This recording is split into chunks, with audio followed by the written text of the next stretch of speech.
Day 47, 9:14 p.m.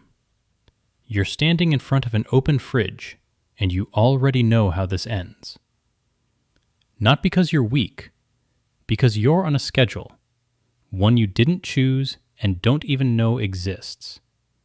It's the same schedule almost every dieter runs on, and it ends the same way for almost everyone, whether the diet is keto, low-fat, or counting every gram. Quick note before we rewind.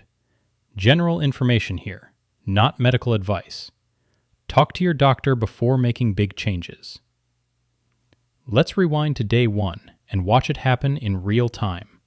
Because once you see the schedule, day 47 stops being a mystery. Day 1 always feels the same. Fridge cleaned out, new app downloaded. You're not just starting a diet, you're a slightly different person for a while. The disciplined one. This part isn't fake motivation. It's real. And that's exactly the problem. Because day 1 you is about to write checks that day 30 you has to cash. Somewhere around week 2 or 3, something happens that almost nobody warns you about. You feel worse, foggy, jittery, tired in a way that feels wrong. Here's what's actually going on. Your body is still calibrated to how you used to eat. Change the inputs fast, and for 2 to 8 weeks, it reads the new normal as a malfunction. Blood sugar swings that feel like your body rejecting the whole plan. It isn't rejecting anything. It's recalibrating.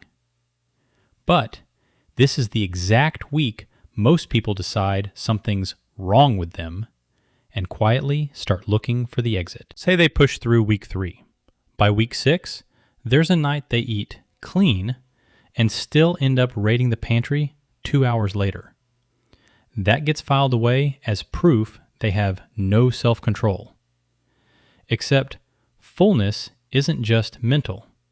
Your gut has stretch receptors.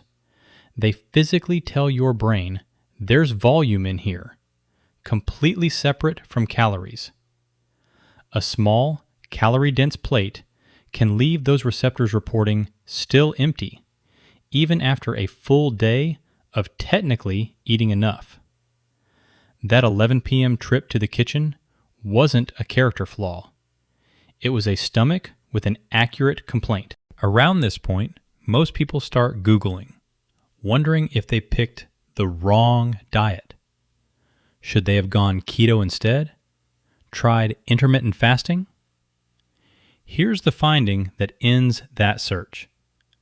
When calories and protein are matched, keto, low-fat, intermittent fasting, and most other popular approaches produce statistically similar fat loss. Not close, similar. The mechanism they were about to switch to isn't secretly better. The entire debate they were about to fall into was never the variable that mattered. So back to that fridge. Day 47, 9:14 p.m. Foggy weeks behind them. A stretch receptor-fueled failure. A debate that was never the real issue, all stacked on top of each other. None of it was one big collapse. It was 4 small, specific, physically real things nobody named at the time. That's why it always seems to happen around week 6 or 7 for almost everyone, because it's not random. It's a schedule. Here's the part almost nobody addresses. Even for the people who do lose the weight, most of it comes back.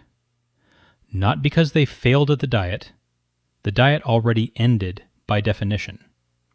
It comes back because the habits underneath were never actually rebuilt, just paused. A new number on the scale can't sit permanently on top of completely unchanged behavior. That's not pessimism. That's just what temporary means. None of this means it's hopeless. It means the 4 things that quietly end most attempts are specific and predictable, which means they're plannable. Expect the foggy weeks and don't quit inside them. Choose higher volume meals so fullness is physical, not just willpower. Pick the type of restriction you can actually stand, not the one that sounds most impressive online. And build the habit that has to outlast the number on the scale, not just chase the number itself. Slower, less dramatic, and still standing long after day 47 usually ends everyone else's attempt. So, the honeymoon, the recalibration weeks disguised as failure, hunger that's part mechanical, a diet debate that was mostly noise, and habits that were paused instead of rebuilt. 4 specific things. 1. Predictable schedule. And there's another everyday habit running on a schedule just like this one, quietly working against people without anyone naming it. It's not about food at all. That's next. I'll see you there.